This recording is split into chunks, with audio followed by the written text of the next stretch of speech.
사랑하고 또 존경하는 우리 김진교 목사님과 주님 사랑교회 우리 성도님들 앞에서 또 하나님 말씀 나누고 선교 보고를 할 수 있어서 너무 기쁘고 감사합니다. 7년 정도 만에 온 것 같은데 그래도 얼굴을 기억해 주시고 또 반겨 주셔서 너무 감사했습니다. 오늘 함께 말씀을 나누면서 또 선교에 대한 그런 사역 보고들을 할 텐데, 이미 주님 사랑교회와 또 이 베트남에 대해서 이렇게 관심 가진 많은 또 분들이 계셔서 또 이렇게 공감하실 수 있는 그런 여지들이 많지 않나라는 생각이 듭니다. 먼저 오늘 본문의 말씀을 함께 나누면, 오늘 요한 1서는 사도 요한이 쓴 책이죠. 그죠? 사도 요한이 쓴 책입니다. 예수님의 12제자 중에 한 명이었던 사도 요한이 썼는데, 사도 요한이 에베소 요한 1서를 기록할 때는 에베소 교회에서 사역하고 있는 때였습니다. 그러니까 에베소 교회는 이제 지금의 터키 지역에 있는 소아시아라고 말하는 지역에 있는 교회인데, 그곳에서 사도 요한이 에베소 성도들을 향해 그쪽 주변에 있는 또 다른 교회들을 향해 보낸 그런 메시지입니다. 그런 서신인데, 지금의 에베소 지역은 이제 터키 지역이라고 했는데, 예루살렘과는 거리가 좀 있고, 그곳은 유대인들만 사는 곳이 아니라 다른 헬라 문화권에 있는 이방인들이 많이 사는 곳이었습니다. 그래서 어떻게 보면 예루살렘이 있고 저기 땅끝에 있는 선교지가 있다면 그 한 중간쯤 되는 우리 문화와 또 이방의 문화가 혼재되어 있는 그런 곳이 에베소 교회라고 할 수 있어요. 그래서 사도행전을 읽어보면 사도 바울도 초반에는 에베소 교회나 요한계시록에 나오는 그런 교회들을 이렇게 다니면서 처음에는 회당 중심으로 이렇게 설교를 이렇게 하고 복음을 전하지만, 나중에는 따로, 특히 에베소 지역에서 같은 경우는 두란노 서원이라고 해서 이방인들, 특별히 그 중에서도 예수님에 대해서 마음이 열려 있는 그런 사람들만 따로 모아서 복음을 가르치던 곳이기도 합니다. 그래서 준 선교지라고 해도 크게 틀린 말은 아닐 정도로 이방인들, 아람어와 히브리어, 이제 주로 유대인들이 아람어나 히브리어를 중심으로 사용했다면, 이 에베소 교회에 있는 성도들은 헬라 문화권에 이렇게 속한 그런 그리스어를 이렇게 사용하는 그런 사람들이 많았다는 거죠. 그래서 그런 다름, 어떻게 보면 우리 교회 안에 한국인뿐만 아니라, 한국어를 사용하는 사람들뿐만 아니라 다른 나라 언어를 사용하는, 그래서 문화가 다른 그런 성도들이 섞여 있는 것이라고 볼 수 있겠죠. 그죠? 오늘날 한국과 한국 교회도 이미 그런 다문화 시대를 맞이했잖아요. 그죠? 이미 다문화 시대를 맞이했어요. 제가 사역 보고를 하면서 이렇게 다녀보니까 다들 그런 말씀들을 하셔요. 이미 저기 시골 농촌이나 또 이렇게 노동 현장에서 70-80% 이상이 다 다문화권 이렇게 분들이라, 그분들이 없으면 농사도 안 되고 이렇게 집도 지을 수 없다고 다 그런 말씀들을 하시더라고요. 그런 다문화권에 속해 있는 에베소 교회를 향해서 사도 요한이 뭐라고 말을 하냐면, 핵심적으로 말하자면 서로 사랑하라는 거죠. 서로 사랑하라. 에베소 교회는 요한계시록 2장에 보면 또 나와요. 요한계시록에 보면 하나님께서 요한계시록 7교회, 에베소 이 소아시아 지역에 있는 7교회에 대해서 하나하나 한 교회 한 교회에 하나님께서 그 이름을 불러가시면서 잘한 점, 또 잘 못한 점 이렇게 칭찬도 하시고 책망도 하시거든요. 거기서 에베소 교회가 나오는데, 에베소 교회가 하나님께로부터 들은 칭찬은 뭐였냐면은 거짓과 이단에 맞서 진리를 수호하는데 앞장섰다는 거였어요. 칭찬해 주세요. 너희가 거짓 선지자를 시험하여서 잘 분별해냈다고, 또 너희가 니골라당 같은 이 이단들을 잘 분별해냈다고 칭찬해 주세요. 그런 이단들이 초기 이 기독교회에 막 스며들던 여러 이단들을 하나님의 말씀으로 하나님의 진리로 잘 분별해낸 부분에 대해서는 하나님께서 칭찬해 주셔요. 근데 그 가운데 에베소 교회가 놓친 부분이 있었어요. 첫사랑을 잃어버렸다고 하나님께서 말씀하시거든요. 너희가 사랑을 잃어버렸다. 첫사랑을 잃어버렸다. 막 이단과 싸우려면 굉장히 전투력을 좀 높여야 되잖아요. 그죠? 막 전투력을 높여서 목소리 내어서 이단과 이렇게 싸우다 보니까 그러다 보니까 그 가정 가운데 사랑을 놓쳐버렸던 거였어요. 하나님의 교회, 하나님의 공동체는 이렇게 두 개의 수레바퀴가 있죠. 하나는 공이고, 그죠? 하나는 사랑이죠, 그죠? 이 두 개가 함께 굴러가야지 하나를 놓쳐버리면 안 되잖아요, 그죠? 그럼 정상적으로 굴러갈 수가 없습니다. 그래서 첫사랑을 회복하라고 하나님께서 에베소 교회에 말씀해 주시는데, 그럼 첫사랑이 뭔가? 이 첫사랑은 실천적인 사랑을 말하는 거거든요. 실천적인 사랑. 하나님께 그냥 말과 혀로만 사랑하는 것이 아니라 구체적으로 하나님을 향한 그런 사랑뿐만 아니라 이웃들을 향해서도 이렇게 성경과 봉사와 희생하는 그런 사랑을 베풀고 실천하는 데 힘써야 되는데, 이단과 싸우다 보니까, 거짓 진리와 싸우다 보니까 그런 부분을 소홀히 했던 것 같아요. 소홀히 해서 그 부분을 더 이것도 놓치지 말고 저것도 놓치지 말라고 하나님께서 에베소 교회를 다독이시죠. 그렇습니다. 사실 이것은 에베소 교회에만 요구되는 것이 아니라 모든 우리 주님 사랑 교회도 역시 이 시대에 우리 장로님 기도 가운데 또 이렇게 언급하셨지만 거짓과 가짜 뉴스와 이렇게 진리인 척하는 비진리가 난무하는 이 시대에 교회가 앞장서서 그런 부분들을 이렇게 진리를 수호해 나가고 또 거짓들을 판별해 나가는 일들은 굉장히 중요해요, 그죠? 굉장히 중요하면서, 그러나 동시에 그런 이단들과 비진리와 싸우다 보면 어쩔 수 없이 그 안에서 불협화음이 일어나고 또 서로 이렇게 갈라지기도 하고 분열이 이렇게 발생하거든요. 그런 것들을 또 힘써서 주님의 사랑으로 이렇게 우리가 실천하고 섬겨야 되는 그런 상황인데, 여러 가지 두 가지를 함께 해 나가기가 쉽지가 않지만, 그러나 반드시 하나님의 교회는 그것들을 함께 해 나가야 되는 사명이 있죠. 그렇게 우리가 힘써 사랑을 실천해 나갈 때 우리에게 어떤 유익이 있는가? 오늘 말씀을 통해 보니까 7절을 먼저 보니까, 사랑하는 자들아 우리가 서로 사랑하자. 사랑은 하나님께 속한 것이니 사랑하는 자마다 하나님으로부터 나서 하나님을 알고 라고 말하고 있습니다. 우리가 힘써 사랑하면, 사실은 사랑은 그 단어가 참 달콤하고 참 듣기 좋고 은혜스럽지만, 그 사랑을 막상 실천하려고 하면 참 손이 많이 가고 번거롭고 부담스러울 때가 많거든요.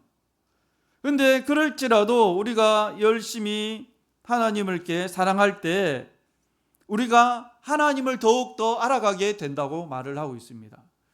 그리스도인의 가장 큰 복이 뭡니까? 하나님을 알아가는 것이잖아요, 그죠? 물론 우리가 건강해지고 아들, 딸이 또 내가 직장에서 승진하고 아파트 평수가 해가 갈수록 넓어지고 자동차가 좋아지는 것도 복일 수 있겠지만, 그리스도인이 누릴 수 있는 가장 큰 복은 점점 하나님을 더 깊이 알고 하나님과 풍성히 교제해 가는 것인 줄 믿습니다. 주님 사랑 교회 우리 성도 여러분들이 2024년에 비해서 2025년 한 해가 더욱더 그런 하나님을 풍성히 알아가고 풍성히 누려갈 수 있어야 돼요, 그죠? 그래야 됩니다. 제가 요즘에 이제 고향집에 있었는데, 저는 서울 이틀 전에 한국에 들어왔는데, 고향집에 가니까 부모님들께서 TV를 하루 종일 틀어놓으셔요. 그래서 이제 TV도 다른 프로그램은 거의 안 보셔요. 무슨 트롯 가왕 트롯 뭐뭐 해가지고 그 부르를 하루 종일 틀어놓으셔가지고 이렇게 또 가만히 보니까 재밌기도 하더라고요. 이게 트롯들을 많이 봤는데 그런 생각이 들었습니다. 아, 우리 주님 사랑하는 게 뭔가, 천국이 뭔가. 지금 그 트롯 가왕 중에 심사위원으로 이렇게 앉아 있는 유명 트롯 가수가 남진 씨라고 있던데, 그 남진 씨가 불렀던 그 유명한 히트쳤던 그 노래 중에 하나가 저 푸른 초원이에가 있거든요. 저 푸른 초원이에.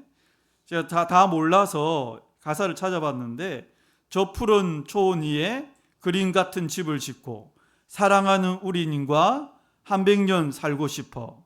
멋쟁이 높은 빌딩의 시대지만 유행 따라 사는 것도 제멋이지만 반딧불 초가집도 님과 함께면 나는 좋아 님과 함께면, 님과 함께 같이 산다면. 이 언뜻 들으면 그냥 트로트 뭐 이렇게 저 님일 수도 있지만, 천국을 저는 정확하게 표현한 것이라고 생각하거든요. 천국이 왜 천국입니까? 천국에 가면 뭐 이렇게 100평대 뭐 자이 아파트가 있고 또 외제차가 있고 막 다이아몬드 온갖 보석으로 이렇게 치장되어진 멋진 그런 도시 속에 살아가기 때문에 그곳이 천국인가요? 아니잖아요. 우리의 님이 되시는 예수님과 얼굴을 맞대고 살아갈 수 있는 곳이기 때문에 초가상간에 살아도 그곳이 바로 나의 천국이 되는 줄 믿습니다. 그래서 예수님께서 천국이 여기 있다 저기 있다 하여도 믿지 말라고, 천국은 너희 마음속에 있다라고 이렇게 말씀하셨잖아요. 주님 지금 죽어서 갈 수 있는 곳이 천국이 아니라 지금 주님과 함께 있는 그곳이 천국이기 때문에 지금 내가 주님과 함께 살아가잖아요. 그죠? 물론 우리가 100%를 다 누리며 살아가지는 못하지만 그 주님과 함께 천국을 누리며 맛보며 살아갈 수 있기 때문에 바로 이곳이 내 마음속이 천국이라고 말씀해 주시는 거예요. 그런 천국을 우리가 누려가야죠. 그죠? 그런 천국을 우리가 누려가야 됩니다. 그러면 그런 천국을 어떻게 누릴 수 있는가? 오늘 성경 본문에서는 우리가 힘써 서로 사랑할 때, 물론 이렇게 예배 시간에 이렇게 뜨겁게 찬양하고 또 예배하고 또 기도하고 그럴 때 우리 충만히 임재하신, 우리 가운데 임재하시는 성령 하나님의 은혜와 사랑들을 누릴 수 있지만, 또한 우리가 힘써 사랑할 때 하나님께서 우리 가운데 임하시고 우리가 하나님의 사랑을 알게 된다라고 말을 해요. 요즘 베트남에는 한류가 전 세계적으로 이렇게 휩쓸고 있지만 베트남도 마찬가지인데, 한국 옷, 한국 음식, 한국 문화, 뭐 한국어, 그래서 저도 이제 한국어 사역을 하고 있는데 이런 것들을 좋아해요. 좋아하고 관심이 많습니다. 관심이 많아서 뭐 한국에 무슨 일만 있으면 베트남 TV, 베트남 신문에 다 나와요. 다 나와가지고 먼저 전화를 해와요. 누구 선생님 한국에 이런 일이 있던데, 한국에 계엄령 터졌어요 하면서, 한국에 뭐가 있어요 하면서 전화가 와요. 관심이 많아요. 그러면 그 한국에 관심이 많은 그 베트남 사람들이 한국인을 싫어할까요? 한국이라는 나라를 싫어할까요? 아니죠. 한국 문화와 한국어 관심이 많으면 한국을 더 사랑하고, 외국인이지만 한국인들을 좋아해요. 우리가 힘써 하나님의 말씀을 쫓아 이웃을 사랑하고 또 하나님의 명령을 쫓아 이웃을 섬기면 사랑의 본체이신, 하나님의 본질이 사랑이시잖아요. 그 하나님을 우리가 점점 더 그 하나님도 알게 되고 이해하게 되고, 하나님의 마음이 나의 마음이 되고 하나님의 비전이 나의 비전이 되어지는 그런 역사들이 우리 내면 가운데 일어난다라고 말을 하고 있습니다. 그렇게 하나님을 알아갈 수 있기를 바랍니다. 기독교는 면벽 수련하는 그런 돌을 닦는 종교가 아닙니다. 물론 우리가 하나님 앞에 혼자서 40일 금식 기도 이렇게 하면서 해야죠.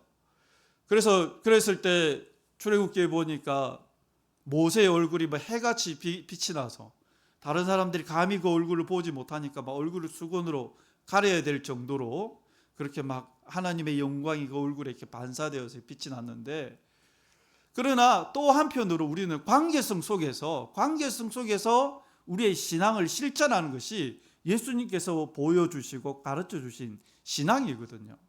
혼자서 면벽 수련하듯이 그렇게 우리의 신앙과 믿음을 갈고 닦는 것이 아니라 이웃 사랑을 실천하는 과정 가운데, 그 가운데 실패하기도 하겠고, 그 가운데 자신의 한계 상황을 발견하기도 하겠고, 여러 가지 어려움과 마음의 불편함과 배신감과 이런 것들을 많이 경험하게 되겠죠, 그죠? 그런 가운데 자라고 성장하고 예수 그리스도를 닮아가는 것이 우리 기독교 신앙이라고 성경은 말을 하고 있습니다. 그렇습니다. 그렇게 우리가 2025년 새해에도 주님을 알아가야겠습니다. 그런데 우리가 이렇게 하나님께서 그래 너 열심히 사랑해 라고 하나님께서 말씀만 하는 것이 아니라, 오늘 우리가 모두 다 알다시피 하나님께서 우리에게 먼저 그 사랑의 본을 보여주셨어요. 요한일서 4장 9절에서 10절 말씀을 보니까 하나님의 사랑이 우리에게 이렇게 나타난 바 되었으니 하나님이 자기의 독생자를 세상에 보내심은 그로 말미암아 우리를 살리려 하심이라고 말을 하고 있습니다. 예수님께서 흔히 이렇게 선교 사역을 하다 보면 이렇게 선교학들을 배우는데 세상에 제1호 선교사가 누구냐? 라고 했을 때 예수님이라고 하거든요. 예수님. 왜냐? 예수님은 저기 하늘나라의 모든 그 영광과 지위들을 다 버리시고 낮고 낮은 이 땅 가운데 인간에게 먼저 사람의 모습으로 찾아오셨잖아요. 그죠? 사람이 되어서 우리한테 건너오셨어요. 제가 다큐멘터리 같은 것들을 좋아하는데 예전에 다큐멘터리 영상을 보니까 침팬지 전문가가 있어요. 침팬지 전문가. 제인 구달이라는 유명한 침팬지 전문가 여성이던데 지금은 나이가 거의 아주 많이 늙었어요. 그분은 침팬지 연구에 자기 평생을 바친 분인데 20대부터 침팬지 연구를 했는데 나중에 침팬지를 더 알고 침팬지를 더 연구하기 위해서 밀림 속에 있는 침팬지 물에 들어가요. 직접. 그 침팬지들과 함께 이렇게 이도 이렇게 잡아주면서 털도 뽑아주면서 막 그럼 침팬지도 와서 그분의 머리에서 이렇게 뭘 잡는지는 모르겠지만 잡아주고 이렇게 하면서 그 침팬지 무리 속에서 자기 지위가 있다고 하더라고요. 자기 위치가 서열이 있잖아요, 그죠? 자기 서열이 있다고 하더라고요. 그만큼 그 침팬지를 사랑해서 그 무리 속에 들어간 거죠. 쉽진 않았겠죠, 그죠? 정글에서 침팬지 무리들과 함께 생활한다는 것이. 그런데 예수님께서 오심이 그와 비교할 수도 없지만 훨씬 더 깊은 낮아지심이 있는 거죠. 좀도 흠도 없으신, 죄라고는 하나도 없으신 예수님께서 날마다 죄를 짓고 죄로 먹고 마시고 죄 위에서 뒹굴고 죄로 호흡하며 살아가는 우리들 가운데 들어오셔서 우리들을 위해서 십자가에 달려 죽으신 그 삶을 사셨잖아요. 그죠? 그래서 예수님을 제1호 선교사라고 합니다. 예수님께서 우리에게 사랑이 무엇인가를 직접 보여주셨죠. 이 땅에 오셔서. 그렇습니다. 그래서 우리는 하나님께서 말씀하시는 너희가 힘써 사랑하는 그 말씀을 더욱더 무게감 있게 받아들일 수밖에 없습니다. 여러 비슷한 비유들이 성경에는 많이 나옵니다. 1만 달란트 빚진 자가 그 1만 달란트를 탕감받는 성경의 이야기 있죠, 그죠? 그런데 1만 달란트는 상징적으로 우리가 절대로 살아서는 갚을 수 없는 빚을 말하는 거거든요. 그 빚을 하나님께서 우리의 죄빚을 그렇게 다 탕감해 주셨는데 우리에게 100데나리온 빚진 자를 이렇게 용서해 주지 못한 그 종을 이렇게 감옥에 주인이 가두잖아요, 그죠? 우리들 역시 어떤 공로나 어떤 선행이나 어떤 희생을 통해서도 절대로 갚을 수 없는 하나님의 사랑을 우리가 빚진 자들이라고 말을 합니다. 그렇다면 우리들 역시 그 사랑의 빚을 이제는 내 이웃을 통해 또 내 주변에 연약하고 힘없고 나의 사랑과 관심을 필요로 하는 그들에게 빚을, 내가 호혜를 베푸는 것이 아니라, 내가 수혜를 베푸는 것이 아니라 그들에게 하나님의 사랑을, 빚을 갚는다라는 마음으로 우월한 위치에서 이렇게 사랑을 베푸는 것이 아니라 우리들 역시 사랑의 빚진 자로서 그들에게 하나님의 사랑을 갚는다라는 마음으로 사랑을 갚아야 한다고 말을 하고 있습니다. 그렇습니다. 그렇게 준선교지와도 같은 에베소 교회에서 요한은 그런 사랑의 실천적인 사랑을 성도들에게 요구하고 또 명령하고 있습니다. 그래서 제가 베트남에서 하는 일도 다른 특별한 것이 없어요. 선교하면 이렇게 부담이 될 수도 있잖아요. 선교는 선교사님이나 하시는 거고, 또 선교하면은 뭔가 특별한 뭔가가 이렇게 있어야 되는 것 같고, 그렇지만 사실은 다른 게 아니라 똑같이 한국에서 이렇게 서로 사랑하듯이 베트남에서도 힘써 사랑을 실천하고 있습니다. 모든 하나님의 교회는 선교적 사명을 받은 교회죠, 그죠? 하나님의 교회는 선교적 교회입니다. 우리 마치 국방의 의무가 20대 남성들에만 있는 것은 아니잖아요, 그죠? 물론 나가서 총 들고 싸우는 사람은 딱 20대 남성들이지만 모든 국민들이 국방의 의무를 가지고 그것을 위해서 세금도 내고 하잖아요, 그죠? 그렇듯이 선교는 모든 성도들과 교회들에게 주어진 그런 하나님의 지상 명령이요, 또 그런 주어진 사명인데, 그런 것들을 감당하는 특별한 신유의 은사나 대단한 다른 그런 능력이 필요한 것이 아니라 그들에게 똑같이 하나님의 사랑을 증거하고 실천하는 그런 것을 이렇게 보여줄 때 또한 선교가 진행되는 것을 봐요.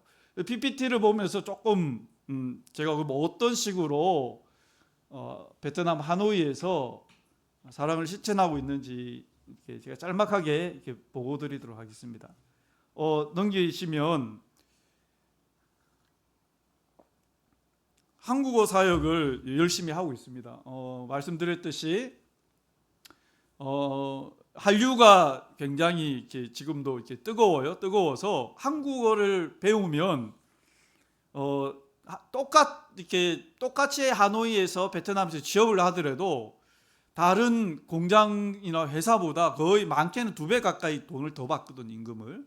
그래서 열심히 한국어를 배우고자 합니다. 또 배워서 한국으로 가려는 그런 마음들도 있고, 그래서 학원에서 이렇게 한국어를 가르치면서 한국 문화 체험도 하게 해요. 그래서 김밥 만들기, 비빔밥 만들기를 정기적으로 이렇게 합니다. 하면서 또 넘겨보시면, 네, 그렇죠. 그런 문화 행사들을 하면서 또 이렇게 학원에서, 이곳은 학원에서 이렇게 하고 있는 사역입니다. 저는 대학에도 들어가서 한국어를 가르치고, 이제 학원에서도 한국어를 가르치고, 개인적으로 학생들을 모집해서 카페 같은 곳에서 학생들을 모아서 같이 한국어를 그냥 무료로 이렇게 가르치는 그런 일들을 하면서 이제 청년들을 이렇게 접촉하고 있습니다. 그러면서 넘겨주시면 이 청년들 중에서 점점점 이제 관계성을 쌓아서 이제 그들에게 복음을 전하죠. 그 중에 저희 학생 중에 한 명이 따이족 출신 학생이 있는데, 베트남은 거의 이제 인구가 1억이 조금 안 되는데, 그 1억이 조금 안 되는 인구에 54개의 종족이 있어요. 이 종족들은 언어가 다 다르거든요. 그래서 있는데 이 친구는 따이족 출신인데 이제 하노이로 와서 공부를 하고 있는 친구였는데, 그래서 저랑 가장 먼저 성경 공부를 시작한 친구였어요. 친구였는데 한참 성경 공부를 한 1년 이상 이렇게 했었는데, 그 집안에 있는 유일한 남자였던 형부가 암에 걸려서 이렇게 죽어버렸어요. 처음에. 근데 암에 이미 걸렸을 때는 이미 말기 때였거든요. 발견했을 때는.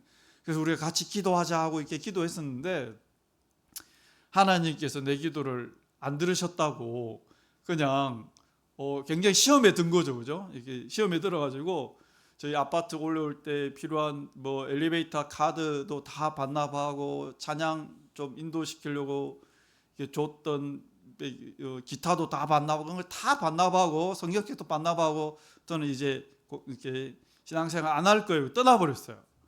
떠나버려서 저희 부부가 좀 힘들었거든요. 처음 이렇게 양이었는데 그래서 막 좀 이제 힘든 와중이었지만 그래도 저는 나름대로 또 그럼에도 불구하고 또 이렇게 실패한 제자들을 다시 찾아가셔서 그들을 먼저 격려하셨던 예수님 생각을 자꾸 나게 하시더라고요. 그래서 계속 이 친구들을 나름대로 도왔어요. 나름대로 이렇게 돕고 이 친구가 이제 졸업해서 한국 회사에 취업을 했는데 통역사로 이렇게 취업을 했는데 이게 쉽지가 않잖아요. 우리도 뭐 영어 공부를 뭐 평생을 해도 이게 외국인이랑 대화하는 게 쉽지가 않은데 한국어 4, 5년 배워가지고 한국 회사의 통역사로 일하는 게 쉽지가 않거든요. 더군다나 그 사장님이 부산분이었어요. 부산분. 그래 부산분이 돼가지고 부산 사투리로 뭐라카노 하면서 가리느까 와가지고 막 이렇게 사투리를 다다다다다 이렇게 평소에는 점잖게 말하시는데 막 흥분하면 그렇게 말하시는 모양이다. 그러니까 이 친구가 멘붕에 빠져버렸어요. 이게 도대체 한국말인지 어느 나라 말인지 이렇게 해서 도저히 안 되겠으니까 녹음을 해요. 사장님이 말을 할 때 딱 녹음을 해가지고 저한테 막 밤늦게도 보내기도 하고 뭐 이렇게 수시 때때로 선생님 이게 무슨 말이죠? 저 좀 도와주세요 하면서 막 보내더라고요. 그래서 뭐 이렇게 이제 경상도 사람들은 다 편하게 알아들을 수 있는 말이라서 다 이렇게 번역해서 다 이렇게 보내주기를 계속 좀 했어요. 한동안 쭉 이렇게 몇 개월 정도 쭉 하니까 한 5, 6개월 정도 이렇게 지나서 이제 성탄절 되면 성탄절 초청 파티를 하거든요. 그때 너도 올래 하니까 다시 오겠다고 그러더라고요. 그래서 와라 해서 이렇게 같이 파티하면서 그 이후로는 모임에 꾸준히 계속 더 이제 참석을 했는데 막 이제 열심히 하더라고요. 열심히 같이 성경 읽자면은 본인이 먼저 찾아서 읽고 이제 그룹으로 이렇게 성경 공부를 하다 보면 자기가 제일 먼저 손들어서 발표하고 어찌나 열심히 하는지 좀 다른 사람에게 좀 기회를 주자면서 좀 절제시켜야 될 정도로 열심히 있는 이렇게 친구로 다시 이렇게 바뀌어서 참 감사했습니다. 그래서 그렇게 한국어가 선교지에서 굉장히 유용하게 사용될 수 있고 특별히 뭐 선교에 대해서 관심이 혹시 더 많으신 분들은 한국어 이렇게 교원 자격증이 있어요. 그래서 인터넷으로 얼마든지 요즘은 따더라고요. 그런 것들을 취득해 놓으면 선교할 때 아주 이렇게 유용하게 이렇게 사용되는 것 같습니다. 그래서 이런 한국어 공부들을 이렇게 저희는 이렇게 진행하고 또 넘겨보시면 이렇게 밥 먹이는 사역을 또 저희가 좀 열심히 했습니다. 밥 먹이는 사역을. 주일마다 저희 집에 모여서 같이 밥을 먹고 성경 공부와 예배를 이렇게 드렸는데 찬양도 하고 이제 어느 날 이제 이 친구들이 여기 있는 친구들이 모여서 저희 집에 저울이 있으니까 자기들끼리 막 이렇게 올라서 몸무게를 재더라고요. 그래서 몇 킬로야 하면서 옆에서 살짝 보니까 근데 다 대학생들이거든요. 대학생들인데 한 친구는 34kg, 한 친구는 36kg, 한 친구는 키가 조만한 친구가 제일 많이 나가는데 42kg 나가더라고요. 그래서 처음에 저울이 좀 이게 잘못됐나 하고 이렇게 다시 설정을 해봤는데 그게 맞더라고요. 34kg면 초등학생 정도 되는 거잖아요. 확실히 저체중이지 않습니까? 저체중. 그래서 얘들이 좀 가냘픈 줄은 알았는데 이렇게 체중이 안 나가나 이렇게 싶어서 깜짝 놀라서 그 뒤부터서는 저희 집에 오면은 아내가 밥을 엄청 많이 해요. 밥도 많이 하고 반찬도 많이 해가지고 다 먹고 돌아갈 때는 다 이렇게 하나씩 다 싸갈 수 있도록 밥을 막 그득그득 해가지고 이렇게 줬어요. 그래서 나중에 이제 지금은 살이 얼마나 쪘는지는 모르겠는데 일단 외관상으로는 조금 더 포동포동해진 것 같아요. 외관상으로 조금 더 포동포동해졌는데 넘겨보시면 그렇죠. 열심히 같이 김밥도 만들기도 하고 문화체험도 하면서 이렇게 하는데 또 넘겨보시면 그 친구들 중에 저희랑 같이 공부하는 친구들은 아주 다양한 종족들이 섞여 있습니다. 다양한 종족들이 섞여 있는데 자오족 출신의 또 이렇게 자매가 한 명 있었어요. 이 자매가 있어가지고 스승의 날에 또 저희가 같이 모여서 GBS를 했거든요. 그룹 바이블 스터디를 했는데 베트남은 스승의 날이 아주 거하게 이렇게 치러집니다. 그래서 한 달 전부터 학생들이 준비를 해요. 막 공연도 준비하고 춤도 노래 이런 거 준비해서 아까 전에 그 영상에 나왔던 한복 입고 막 하던 사진집 그게 스승의 날 때 그랬던 거거든요.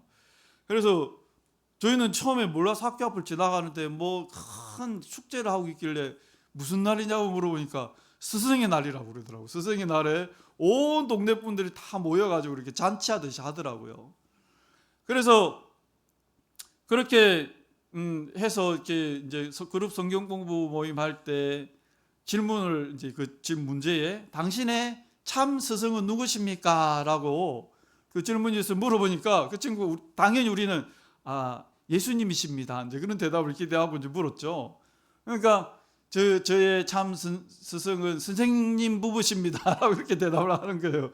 그래서 약간 겸손쩍기도 하고 그래서 왜 그러냐고 그러니까 우리가 사실은 이렇게 올 때마다 선생님 부부가 이렇게 밥과 반찬을 가득가득 이렇게 싸서 보내주셔서 얼마나 이렇게 감사했는지 모른다고 그러면서 자기 베트남 조선 가정들이 많거든요. 엄마나 아빠가 같이 대만이나 일본에 일하러 가고 애들은 이렇게 할아버지 할머니한테 맡기는 거예요. 그러면은 돈 벌어서 보내면 할아버지 할머니가 키우는 그런 가정들이 꽤 되더라고요. 그런데 그런 걸 부모님이 그립죠, 그죠? 부모님이 그리운데 엄마 아빠처럼 그렇게 반찬들 매주 이렇게 싸주셔서 저는 선생님 부부가 이렇게 스승을 넘어서서 엄마 아빠 같다고 그런 얘기를 해주더라고. 그래서 참 너무 감격스러웠는데 어쨌든 그런 이렇게 밥 사역을 통해서 이 친구들이 이렇게 마음문을 좀 더 활짝 열게 됐던 것 같아요. 마음문을 활짝 열고 마음문이 활짝 열리면 또 넘겨보시면 저희들이 이제 본격적으로 성경 공부를 같이 했습니다. 베트남어로 된 이렇게 어린이 성경책을 구입해서 같이 신구약을 같이 통독하면서 공부를 하기도 하고 또 GBS 성경공 문제집을 따로 번역해서 자체 제작해서 공부하기도 하고 또 찬양 베트남어로 된 찬양을 이렇게 가르쳐 주기도 하면서 그렇게 그런 사역들을 진행했었습니다. 또 넘겨보시면 그렇죠. 그렇게 하면서 사역을 진행했었는데 지난 2학기 때는 지난 하반기에는 저에게 좀 큰 어려움들이 이렇게 닥쳤었어요. 저희들이 단기팀도 오고 이제 학생들도 이제 졸업도 하고 취직도 하면서 그렇게 좀 공동체가 이제 모양새를 갖춰가고 기반을 잡아갈 때쯤이었는데 갑자기 회장한테 연락이 전화가 오더니만 선생님 저는 앞으로 이제 더 이상 모임에 못 나갈 것 같아요. 또 한 주 있다가 부회장한테 전화가 오고 부회장은 저희가 이제 사역자로 어떻게 키워볼까 하고 눈여겨보던 친구였는데 선생님 저도 못 나갈 것 같아요. 그래 또 저희를 아빠 엄마 같다고 말했던 그 친구도 선생님 저희가 알바를 해야 되는데 너무 바빠서 가고 싶지만 갈 수가 없어요. 무슨 욥이 하루아침에 자식 잃고 이렇게 재산을 다 잃어버린 것처럼 막 1, 2주 사이에 막 그런 일들이 펑펑펑펑 터져버리는 거예요. 나중에 알고 보니까 이 회장은 집 안에 무슨 일이 있어. 부회장은 온라인 사기를 당해가지고 친척들한테 금전적인 피해를 입혔어. 그래서 친척들이 자기 자취방에 다 몰려와가지고 같이 지금 살고 있다네. 아이고 그래가지고 막 신방도 못 가고 그런 상황들이 막 벌어지면서 저희가 정신을 못 차리고 있는데 저희들의 비자 문제가 또 이렇게 터져버렸어요. 보통 이제 약간 공산권에 있는 선교사님들은 비자와의 전쟁을 늘 치러야 되는데 그래서 저희들도 진작부터 A 플랜, B 플랜, C 플랜까지 준비해서 이것이 안 됐을 때는 여기에서 비자를 받고 여기에서 안 됐을 때는 다른 곳에서 비자를 받아야지 하고 다 준비를 해놨었는데 믿었던 그곳에서 이게 펑펑펑 이렇게 터지면서 결국은 비자가 완전히 이렇게 붕 떠버리고 저희가 2월 이제 설 이틀 전에 나왔는데 딱 그때가 비자가 만료되는 때였거든요. 그래서 비자 문제 때문에 이제 하반기 사역을 거의 지금 더 이상 진행할 수 없는 그런 상황이 되어서 이제 아내하고 이제 기도에 들어갔죠. 이제 열심히 한 주, 두 주, 3주째 기도에 들어가니까 하나님께서 마음의 평안함을 주시더라고요. 3주째 열심히 이 문제를 놓고 기도하니까 저희 부부에게 하나님께서 평안함을 주셔서 하나님께서 일하실 모양이다. 그 찬양 중에 그런 찬양이 있더라고요. 날이 저물어 갈 때 빈들에서 거닐 때 그때가 하나님의 일하시는 때, 또 내 모든 일이 안 될 때 그때가 여호와 이레의 하나님을 고백할 때라고 하는 그 찬양이 너무 이렇게 가슴에 와닿고 그럴 정도였는데, 정말 우리의 모든 노력들이 다 수포로 돌아가고 더 이상 아내와 제가 어떻게 할 일이 없을 그때에 전혀 생각하지 못한 방식으로 하나님께서 역사하시더라고요. 저희가 딱 한 번 만난 적이 있는 선교사님인데 그분이 학원을 운영하셨는데 한국 저희 사정을 들으시더니만 내가 한국어 그러면 그 비자를 주겠다고 딱 그냥 흔쾌히 그렇게 해주시더라고요. 제가 달라는 말도 안 했거든요. 그냥 저희 사정만 말씀드렸을 뿐인데 내가 주겠다고 하시더라고요. 그래서 근데 그 비자는 사실 그 3월 달에 들어오는 다른 그분 선교사님의 친구를 위한 비자였는데 그걸 저한테 주시면 그분은 어떻게 하시냐고 이렇게 물어보니까 내가 맞아 죽을지도 모르는데 일단 선교사님한테 하나님께 주시라는 것 같다면서 저희한테 주시더라고요. 그래서 지금은 비자가 순조롭게 진행이 되고 있습니다. 그래서 3월쯤 이렇게 중순쯤 돌아가면 아마 이제 거의 비자가 거의 완성되어 있을 것 같은데, 하나님께서 그런 일들을 겪으면서 잠언서 말씀이 생각이 났습니다. 잠언서 16장 9절에는 사람이 마음으로 자기의 길을 계획할지라도 그의 걸음을 인도하시는 이는 여호와시니라.